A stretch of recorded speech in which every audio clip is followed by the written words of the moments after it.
All right, everybody. Thank you for being with us on this Aloha Friday. I hope your day is being enjoyable and that you are safe.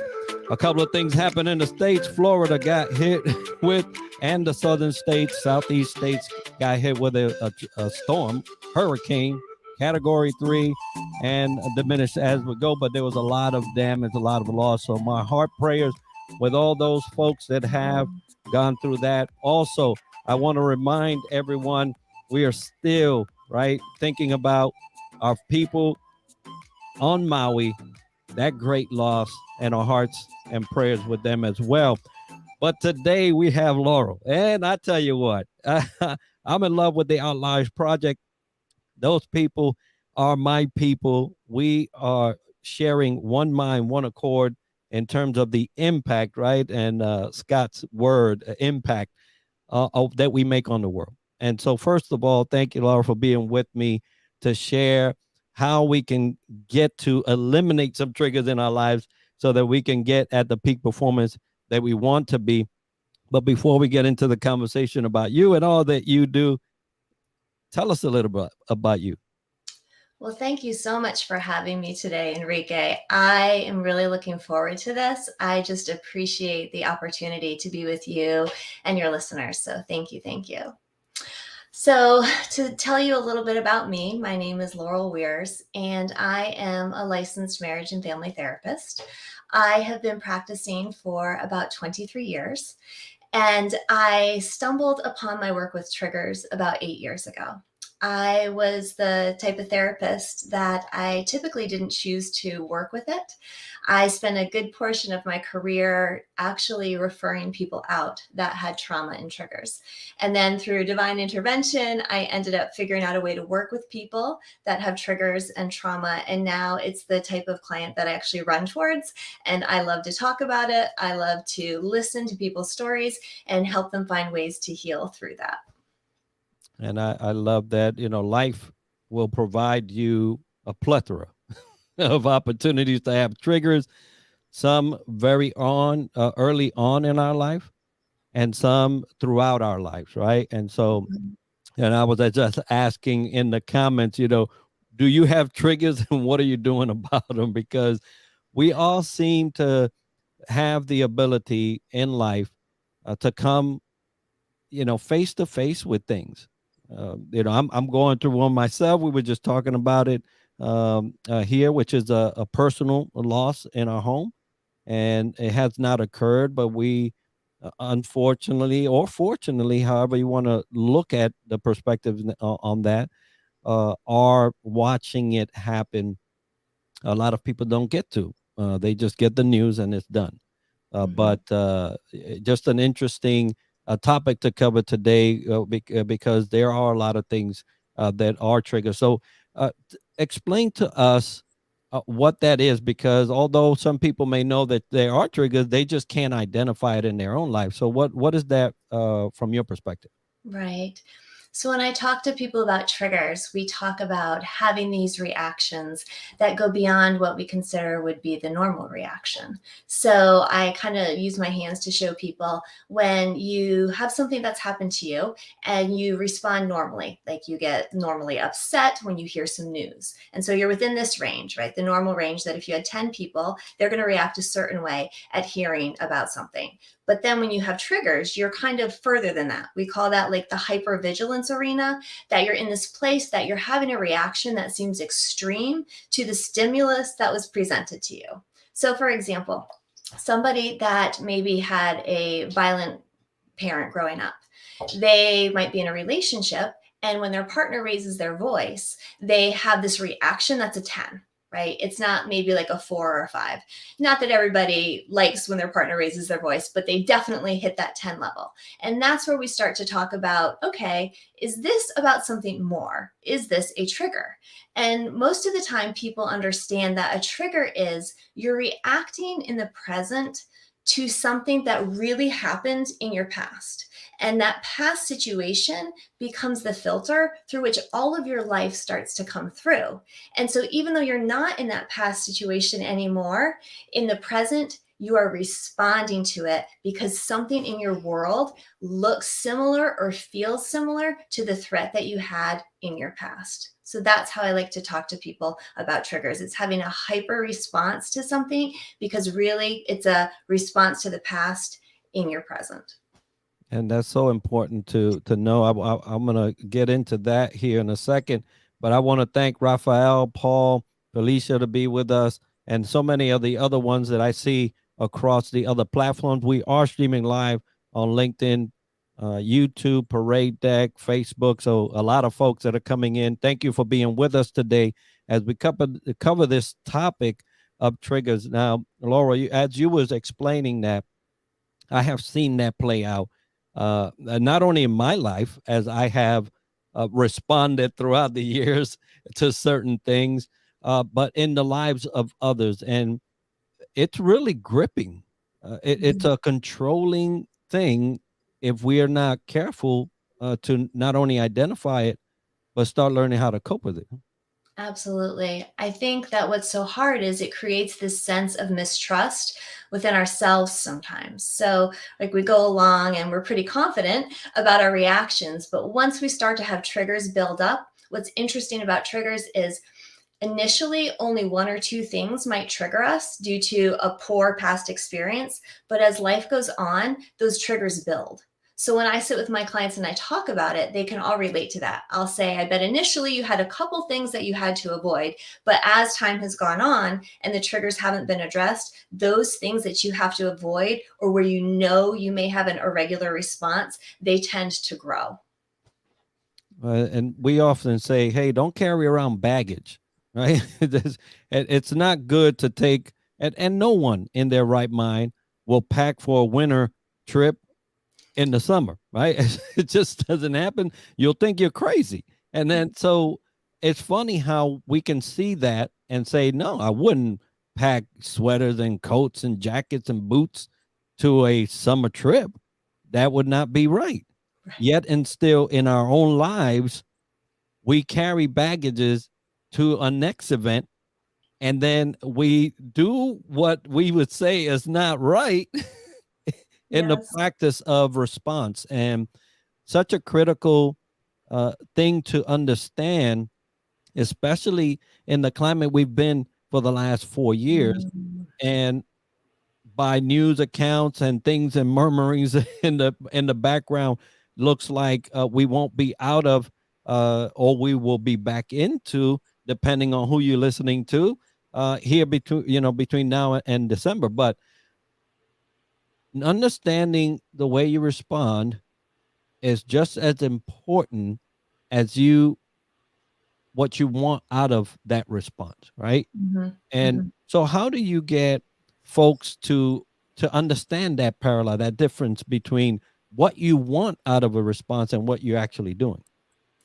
Well, so often we'll talk about, right, what is that response? So when I start to work with somebody, they have a sense that they're responding in a way that is not true to what's happening in the moment. And so then we'll talk about, well, how do you wish you would respond in the moment? And it's typically, calm, peace, within a normal limit, a normal range of reactivity to a situation. So we'll start this process of going back in time and starting to look at when did this hyperreactivity begin, and then looking at that moment. And that's the moment that I use to do my treatment with people to pull them out of that place of being triggered. So let's say, for example, if I have somebody come in and they've had a car accident. So they will say, ever since my car accident, I cannot drive in my car without having the sensation of panic or having a panic attack. And so then we can go back and say, all right, when you think about getting in your car and you get in your car, I'll ask them, tell me, where in your body do you feel that sensation? And quite often with that situation, it's in their heart, right? They feel Right. it racing, they feel shortness of breath. So then I'll say, okay, now I want you to grab on to that feeling in your body right now. And I want you to close your eyes and ask yourself, when did you first feel this way? And typically they know immediately. Sometimes they don't have to close their eyes, and sometimes they do. And they'll say, I can see it right now. I can see everything in my car flying forward. I can see the impact And then that's their movie, we call it.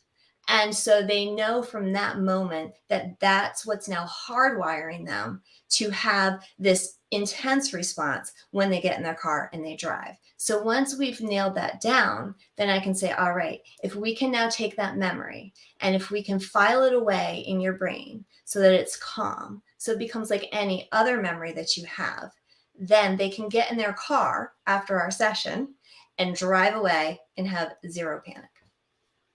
I love that you don't get them to come to a point where you try to get them to forget, but to own, right? Because it's not you cannot remove the event. Mm-mm. It happened. Your memory is there, and that's just it.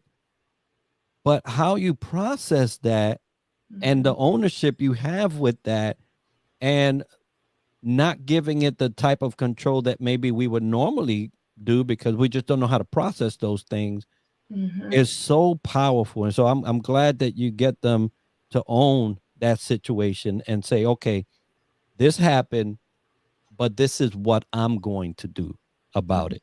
And it's such a powerful thing. Now, Paul had a question. I'll bring it up now because we'll have the space here on the screen. He says, I'm curious of your thoughts. I've realized for me that I started removing expectations, and I think about a quote a mentor shared with me: everything I do is for myself, and I let the universe in my own journey. What do you feel about that? So I think you're right. I think that expectations are good. I think realistic expectations are even more important. Exactly. And I think that that's where we get in the most trouble, is oftentimes we are not realistic in the things that we expect. We are hopeful, but sometimes we allow that hopefulness to become the reality that we look for. And then when it doesn't happen, we get super disappointed. And instead, for expectations, I think we need to look around us and look at what's happened in the past, how we've responded or how other people have responded, and then be realistic going forward with what is going to be our response or someone else's response. So that way we're better equipped or prepared to respond appropriately in a situation. So if I were to tie this to trauma and expectations, there's a piece that some people, when they know certain situations are triggering, right, that's a realistic expectation. So they may then say, I need to avoid these certain situations so that I do not have this response going forward. There's sometimes we can prep ourselves and we can prepare and say, okay, I know this is triggering, so I'm going to go in through a grounded place. I'm going to make sure I can breathe through it. I'm going to tell myself I'm safe right now. I'm in the present. This is not the past. And that would be a good way of using a realistic expectation for a situation that's jarring to you to get through it. However, when there's trauma or when there's triggers, we lose the ability to think using our prefrontal cortex, which is our very rational part of our brain. And so in those situations, we almost can't talk ourselves through it because we've gone offline. The minute we're triggered, we are not in our rational brain. We're starting to operate out of some of our amygdala, which puts us into fight or flight mode, which means that being rational has gone out the door. And so that's where it's really great to work with someone who can help you with triggers and work with the way that you stored that memory in your brain so that you're no longer reactive when a stimulus is presented to you. Very powerful. And he says it's interesting because neurologically our mind can't distinguish between imagination and reality, which is why visualization is so powerful. Yeah. Yes. Oh, I'm so glad you said that because this is at the crux of my work. So I would love to talk a little bit about memories and imaginations and how that works because it all plays together. So thank you so much for bringing that up.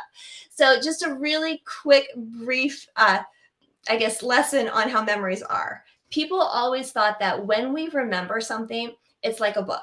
So we pull it out and it's the same every single time. It's the same story. So you have a memory, you think about it, you have it right here, and then we're done thinking about it and we put it back. Then we think about it again, we bring it out, it's exactly the same, we put it back. That is actually not true. Recently, science has shown us, in neuroscience especially, that every time we recall a memory, we are actually synthesizing proteins in our brain again. So what that means is that when you call it forward and then you put it back, you have proteins that are resynthesizing in your brain when you put it back. So the super cool part about that means that that memory is unstable. So when you have that memory, it's actually changeable. And this is the really fun part. So with the work that I do with people, we work on the part of the memory that we can actually change. So images and sensations, they are the problematic parts of traumatic memories. It's actually not the story. The narrative piece is the part that doesn't trigger us. You can tell somebody, I got in a car accident. That's not the hard part. The hard part is actually the images and the sensations that are attached to that car accident that are creating the problem for you. So when people come in and I work with them, what we do is we watch the imagination, right, which is the part that their brain is remembering about that trauma, and then we desensitize them to it. So by watching that story, we can then desensitize the body, we can calm it down, and then we can actually create a new story to replace the old one. And the super fascinating part is when you create new images and new sensations using your imagination on the way you wish things had gone, your brain takes it. And so what it does then is it always remembers the facts. It always will remember the narrative, but it now has new images and new sensations attached to that. And then your brain can go, that feels better. And then we can file it back in our brain, and then we're no longer triggered with it. So a lot of the work I do with people is actually very metaphorical and it's very imaginative. And so when we get in the process and we even can recreate old childhood scenes, or with my first responders, we will create a new narrative for them, or a new imaginary story, I would say, that they didn't even go to the call that night. And it's so crazy, but fascinating. Your brain, it takes it. And then when the person leaves, while they can tell you the story, their brain says, oh, we didn't go to that call that night. And then there's nothing else to be triggered by. It's so crazy how the brain can do that. The neuroplasticity that we have and the way we can work with that for healing is so cool. And that's amazing. I actually, and as you're talking, I'm going back through the recesses of my mind. So what's the difference? Because I know I personally went through a time where I had done some things in my life, and Raphael, he's on here, he knows, because we co-authored a book together where I speak about these things. So thank you, brother, for offering up that opportunity. It was great. But there was a period in my life where I had done some things, and literally I reprogrammed my mind as if I didn't do it. That's cool. And now that is cool. That is cool because I didn't have to suffer through those things anymore. But this is what happened to me, and that's why I'm bringing it up now, because I want you to explain how that will work in the future for somebody else. I created a new narrative, which basically did not put me at those places. Now I will tell you, it wasn't good. It wasn't a good thing. It wasn't a good action. It wasn't a good thing.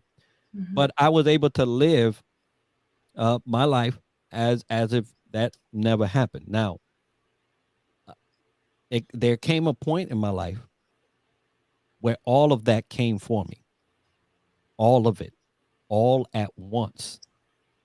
And it was traumatizing.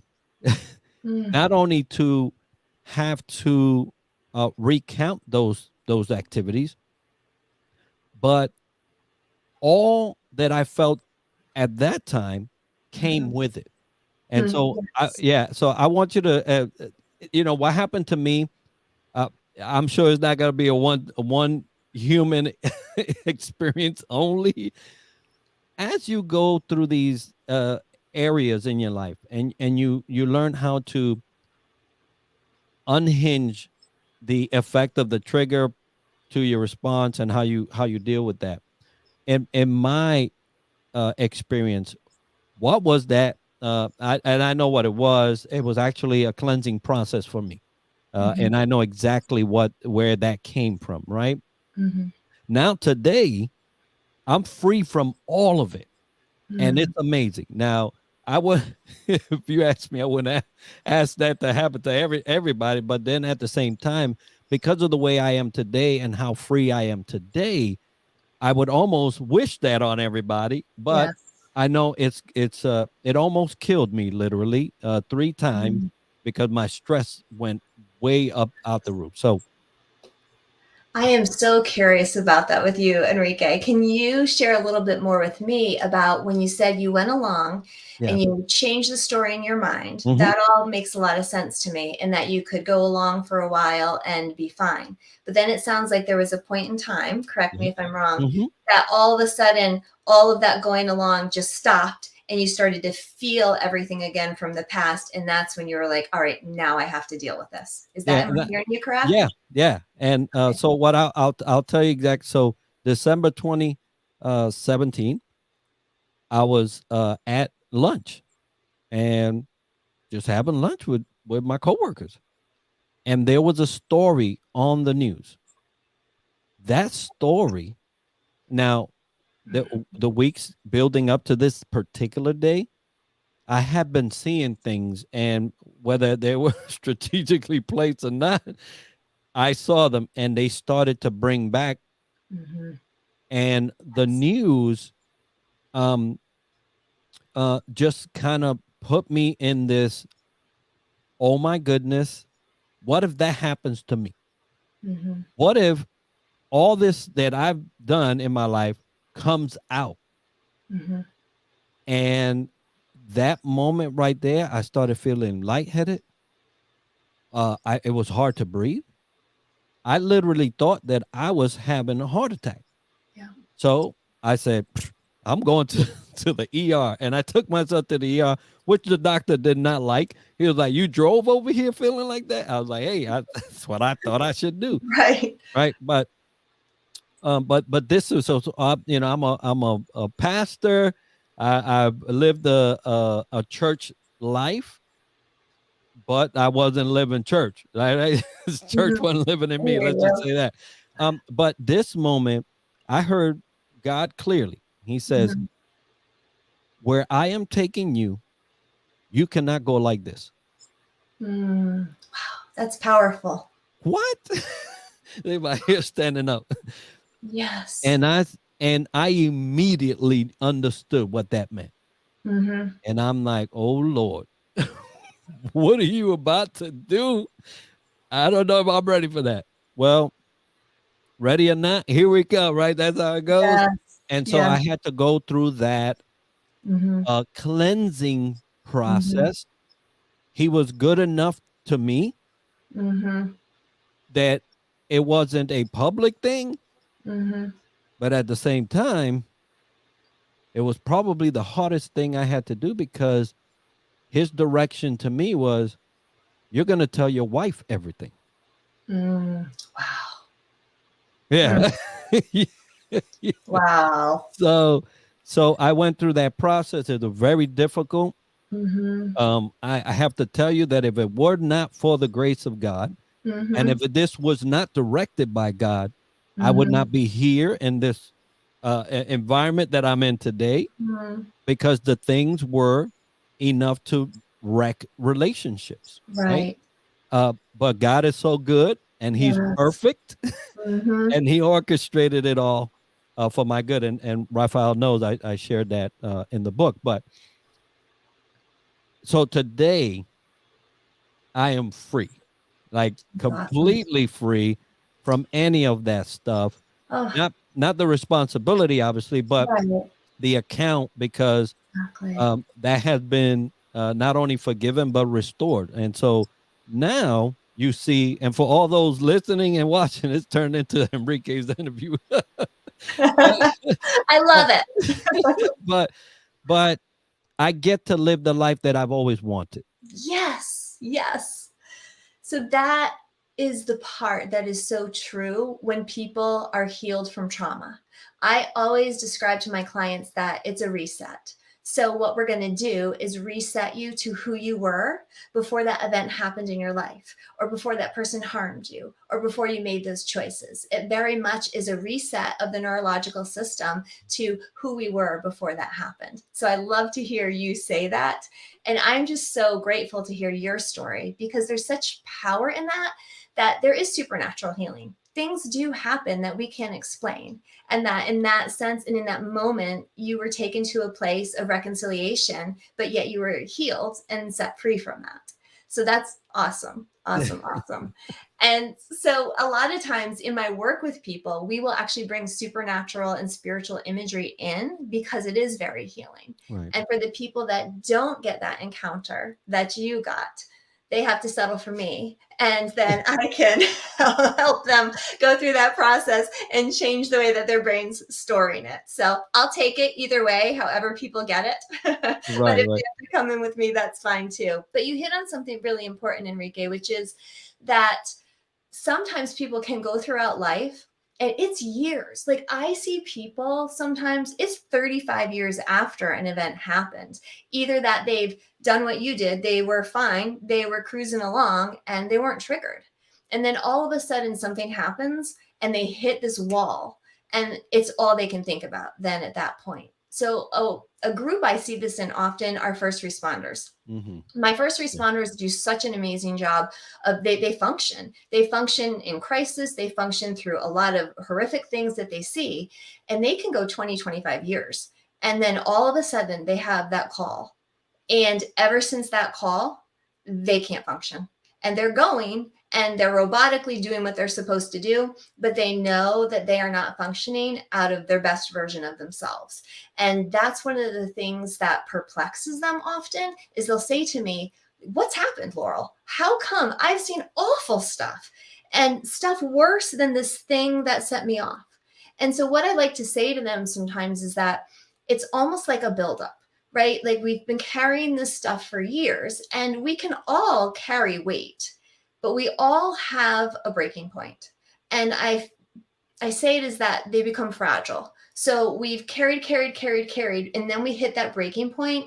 And then when we become fragile, then we have to do some cleanup on some of these things that we've been carrying with us. And then when we can clean them up, then you are reset to that strong person you were before the moment happened that kind of broke you. Now, I'll tell everybody, I would much rather you go to Laurel than you have this guy. Now, God is in it all of it anyway. But Yes. I tell you, it was a challenge. It was, every day was a challenge. But and Lee is asking, "Hey, is that Diamond Head?" You know it, you know it.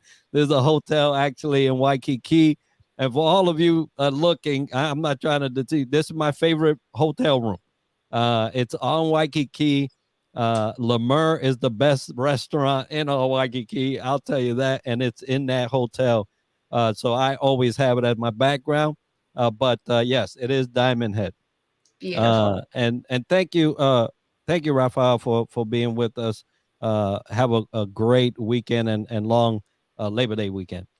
So it's interesting because in the armed forces, first responders, all of the aspects of first responders, there is trauma all around us, right? Yes. Especially when you talk about in the military aspect, it's not always at the war site.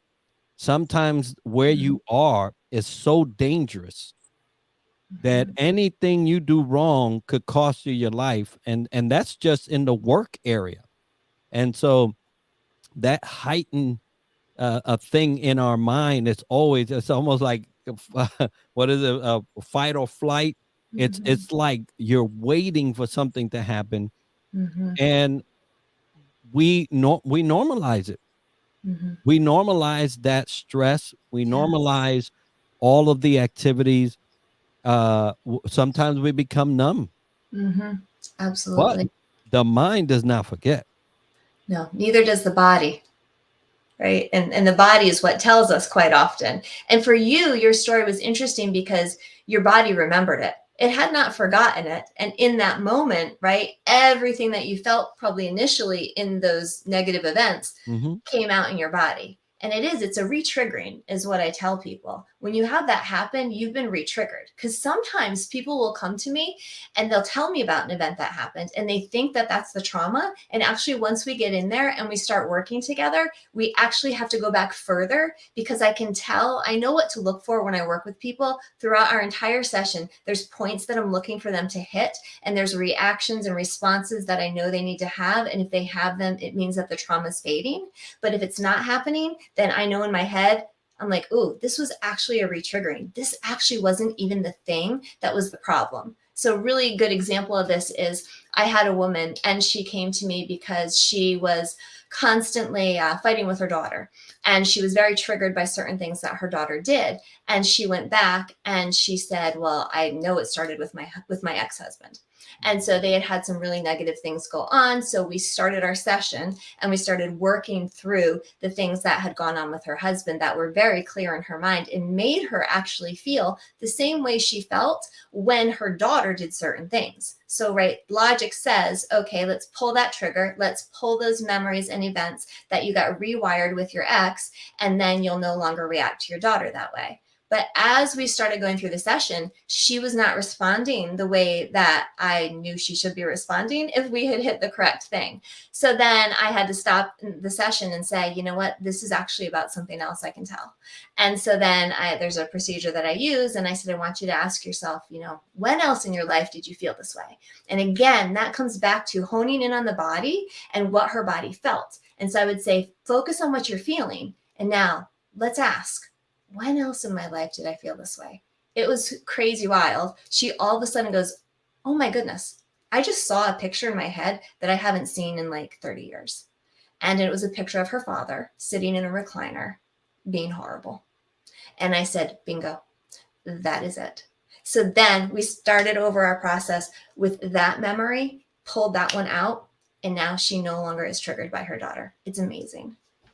It is amazing. And it takes and so for those people that don't believe in coaches and counselors and all that, let me tell you, you can go a little way by yourself, right? Because we've learned and we have been trained to, hey, fend for yourself. You're your own boss. This and that and the other.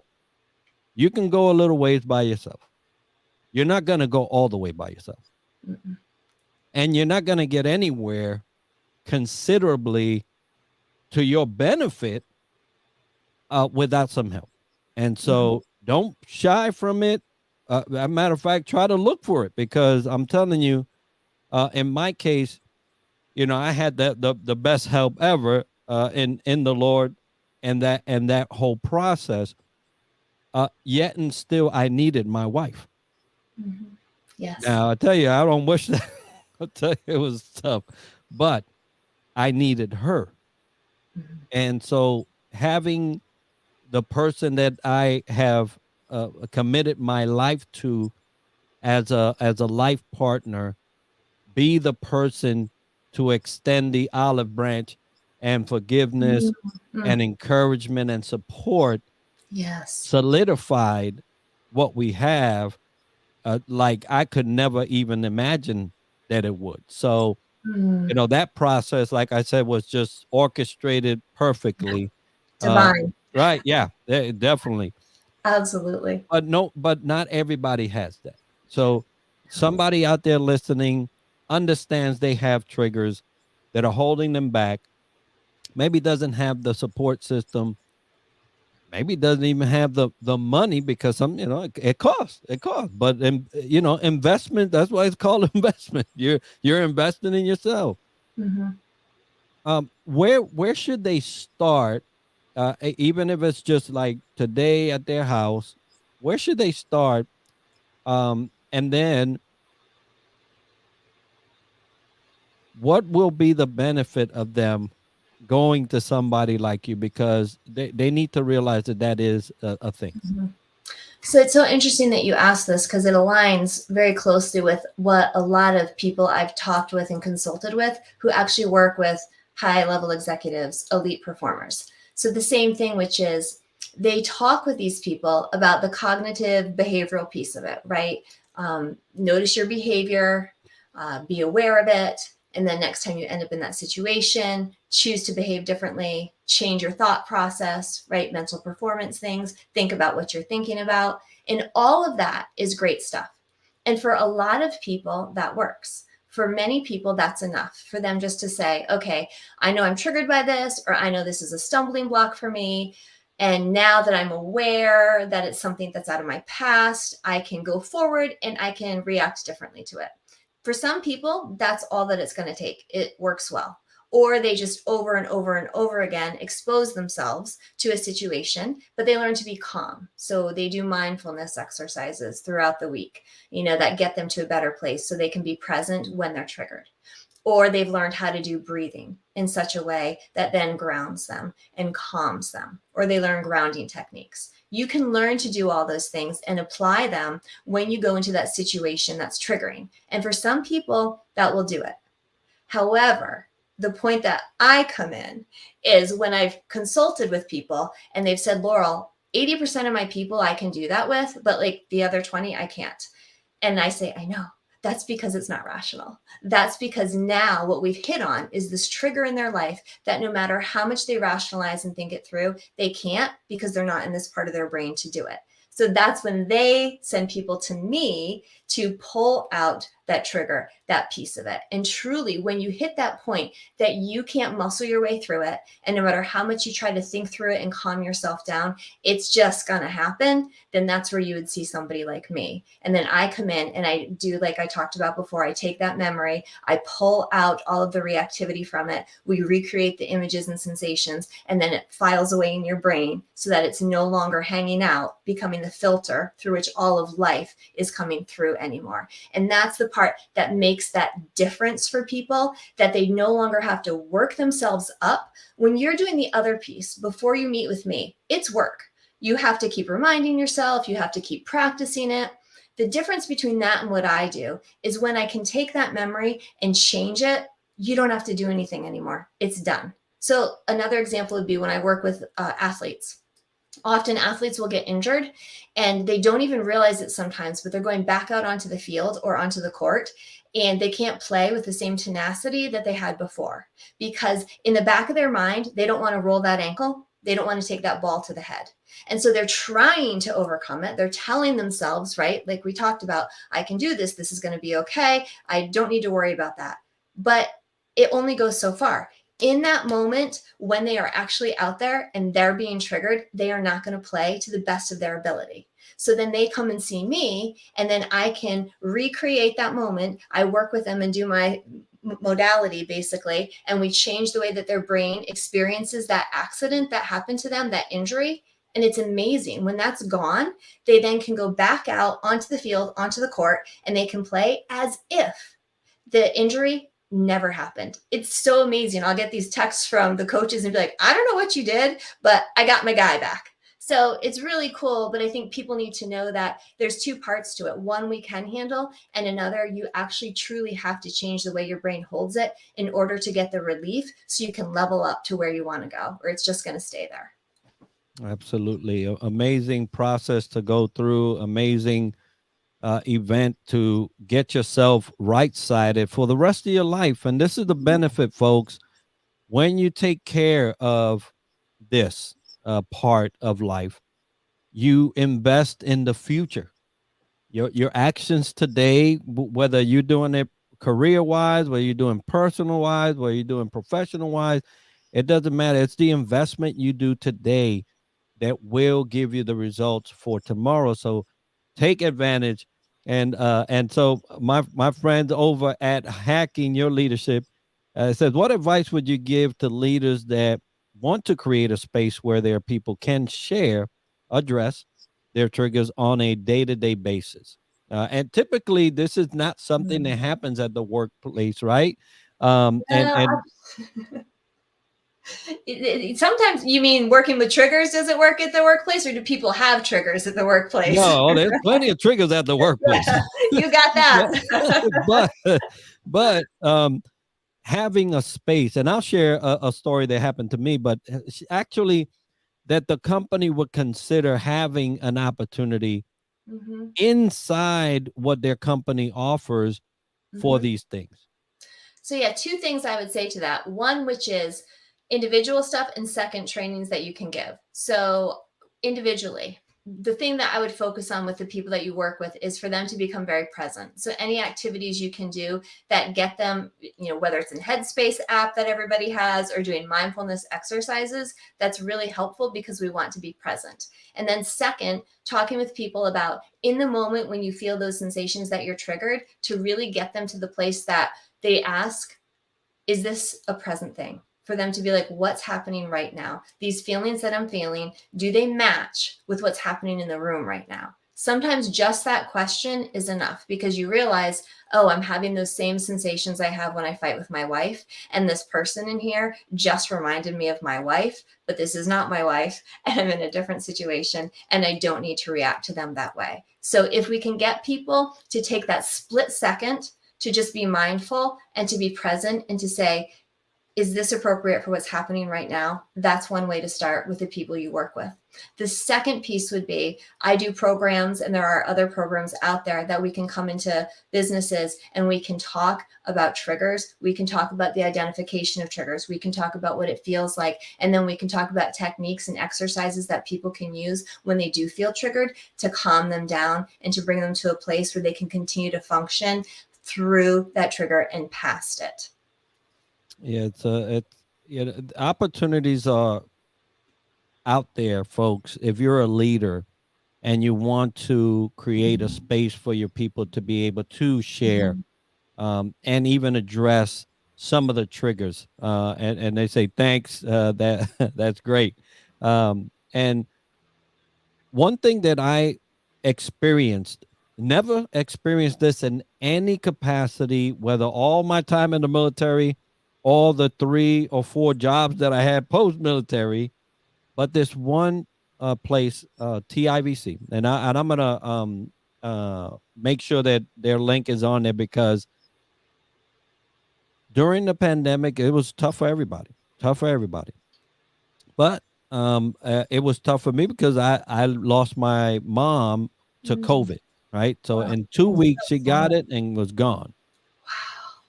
What this company did, okay? Every Monday, we wouldn't have a meeting about the work. Every Monday before we started anything, we had an hour where we got to share what was on our heart. Oh, that's lovely. What? Look, No, who does that? That's amazing. well, they do it. At least they did it then. Yes. And it was so empowering. You talk about tears. Yes. People was crying. We were allowed to share. And then they said, okay, this is where we are. And we all know where we are right now. And now we know how to tread forward for the rest of the week.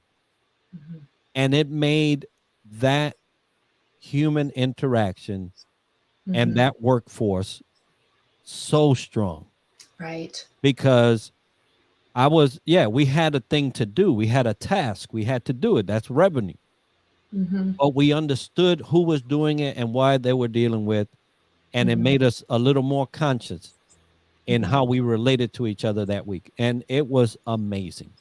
Yes. And so to my brother in Hacking Your Leadership, that was one example that really was empowering, and I loved them for it. I needed it at that time, Yes. because it was a unexpected and great loss at the moment, but very empowering. So for those companies out there, something to consider. Absolutely. And I think there is so much to that sense of looking at people again as human, looking at people as having lives outside of the workplace, and then having the workplaces that come in and support people like that. I think that is the direction that we need to go, to understand that when that person was a little short with you or they had a curt response, that it's not necessarily about us, but it's about where that person is at. And I think that's so amazing that that company cultivated that environment for you, because that's what so much of it comes about, right? We can have empathy, we connect soul to soul, heart to heart. Vulnerability creates that connection. And so when you're in that spot that you can do that, people are going to understand why maybe you're not your ordinary self because you've just gone through that type of a loss. I think that's huge. And it was just so powerful to see it play out in corporate, in will work, Mm-hmm. which took away all the excuses for any other company to not ever do that. Yes. Right? It was just like going, oh, working from home. No, we can't do that. We can't support that. And now everybody's supporting it. So Right. it's you don't know until you do it. And so this is one area that was very important, not Mm-hmm. only for me as a person, but for everybody. And Mm-hmm. and I tell you, I'll tell everybody to go get hired at the IVC if they have space. But they just showed how classy a Yes. company can be, right? You got it. So let's talk about, for us that provide services. There's always a question. Okay, so you provide it. So how do you help the leader? How do you help yourself? Because you get to listen to so much, right? So what kind of practices do you have to support yourself Mm. that other providers could probably glean from today? Sure. I actually get talked to about that a lot. People often say to me, I could never do your job, Laurel. I have no idea how you can sit in a room for 8 hours a day and listen to the things that you listen to. And truthfully, I have to say that is not how I feel. I think I had some great mentors when I was a new therapist 23 years ago, and they did a really good job at setting me on a path forward where there was great self care and really good boundaries mentally on what I can do for my people. So, a couple things that I do. Number one is I recognize that the work that I'm doing with the people that I'm doing the best that I can do in that moment with them. And then the rest is up to them, right? My job as a leader is to lead, guide, encourage, support, provide options, provide exercises. But after I've done that, my job is done. And that takes away that part that I think when I was a newer therapist or even newer therapists that I mentor talk to me about, they own it and they take it on and they keep thinking and thinking and thinking about that client and wondering, could I have done more? Is there something else? How are they doing? And so I think to get to the place to say that my job is to be 100% present with you in that moment that I am with you. But then when I leave work at the end of the day, I also leave my clients. I'm not thinking about them after because I've done the best work that I can do with them to help them. And that's a part that really helps me. And then the second thing is my spirituality. I do devotions when I get up in the morning. When I put my makeup on, I listen to encouraging podcasts or sermons so that I am in the right frame of mind to work with people. I think as human beings, it's just so natural to be selfish, to be self-centered. And when I get that recalibration to my higher power, to God, to me, that reminds me of why I'm doing what I'm doing, that my work is an extension of his love and grace to the world, and that's my job to just be a conduit for that. But if I don't have that grounding and I don't have that recalibration of this is what I'm sent here to do, and I'm just an extension of that, I think we can get really wonky in our goals and the way that we work with people. But then the third thing that I do is I walk. I walk probably 5 to 7 days a week. And when I walk, I don't do work. I am just sitting and taking in nature. I am praying. I'm listening to music, or I'm walking with a girlfriend and we're talking about life. And that's what feeds my soul. But I really let that time be sacred and I don't let too much get in the way of it. I'm not perfect with it. I do have weeks that I get super busy and I like, well, I haven't walked for 3 days. I have to do this. And then I will. My family, they're great. I'll say, we're eating at 8 tonight because mom hasn't walked in 3 days. But that's what helps me is just that going out, being in nature, and just the self-care of walking is huge for me. Yeah, and I agree. most people that see my post on LinkedIn, they'll see me nowadays walking. Hey, I'm walking on my 5 mile, and it's just my opportunity to get out, decompress, get my mind right. So it happens early in the morning, and be able to provide the service and the level of service that I know people require and deserve. But most of that is a system, right? A system we've built around ensuring that we're at the highest capable position to do the services that we do. And so good to hear. Now, if somebody wanted to get a hold of you outside of what we're doing here, maybe on LinkedIn or somewhere else, but more importantly, to get past their triggers and start to eliminate some of those so that they could elevate their performance, how would they do that? So there's a couple ways. LinkedIn is a really great way to get in touch with me, connecting with me there. It's me who responds. I'll respond to you and we can have a conversation. Another way is you can go to my website, laurelwiers.com, and you can click on a link there and get in touch with me. And also you could text the word reset to 33777, and you get an automatic downloadable checklist to see if triggers are something that you are struggling with. And on that is also my contact information. So you can find me in any of those ways. And I'd love to chat with you and see if there's ways I can help you or help your corporation or some of your leaders work through some of this. Outstanding, folks. We will get all of that information as part of the show, of the notes and the comments here, so that you can get a hold of Laurel. I'm also wanting to make sure that everybody knows that we are on the hunt.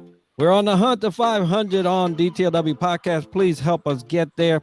Go to @DTLW Podcast at YouTube, and you'll find our channel. Please help us get to the 500 mark. It is just a personal milestone, but at the same time, someone's going to get a leadership book from one of our guests that has been personally authored and autographed, right? So it's a good give and take here, right? And so we thank you for your support there. If you want to follow us on Parade Deck, it is the channel where we stream live all of our Aloha Friday lives. I would love for you to do that and follow us there. And if you want to join the Outlier Project, there's going to be a link in the comments for you to do so. A wonderful community to be with. And next week, we're going to have another outlier with us, sharing their story and all they do. But today has been all about Laurel and what she does and how she does it. So, Laurel, thank you so much for being with us today. And we really appreciate everything that you do for our communities. Everybody, Aloha Friday. It is a long weekend, Labor Day weekend. Be safe. Remember those that are going through. I'll be going through here in another handful of days. Be mindful that not everybody is at a joyous area of their life. Just be mindful of that and provide support where you can. Laurel, thank you. Mahalo for all that you do. Thank Folks, you. we'll see each other next week. Aloha and mahalo.